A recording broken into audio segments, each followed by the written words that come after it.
Gətiriblər, məsələn, bugün nəyi atıblar ortalığa ateistlər? Peyğəmbər oğulluğunun həyat yoldaşı, oğulluq düşüncəsi hardadır? Oğulluq deyilən bir şey var. Nədir oğulluq? Hardan çıxdı bu oğulluq? Sən deyirsən də oğulluq. Oğul başqadır, oğulluq deyilən bir şey yoxdur. Bir adam bir adamı himayə eləyib, ona kömək eləyib. Çətin vaxtlarında ona kömək eləyib, o da böyüyüb, indi gəlib, evlənib, boşanıb, filan olub. Peyğəmbərə Allah dedi, o xanımı al ki, yəni özündən qayda çıxartmasın bu millət. Özündən qayda çıxardıb ortaya qoymasınlar. Deməsinlər ki, hə, filan kəsə sən yaxşılıq eləmirsən, böyütmüsən onu və səlam da, onda məhrəm olmalıdır da. Onda həmən böyütlüyü adamın həyat yoldaşı da buna məhrəm olmalıdır, qaynatası olmalıdır.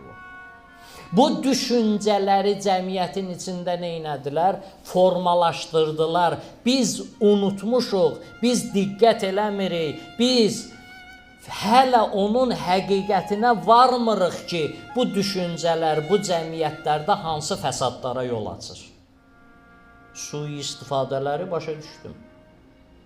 Kimisi yüngül həyat tərzi sürür, sui-istifadə eləyir, gedir evlənir, bir dənə uşaqla boşanır, rahat həyat tərzi, buradan aliment alacaq, bundan da nədir? Dünya aləm vecinə döyür. Bundan danışmırıq, bu istisna hallar var, belə düşüncədə olan insanlar var.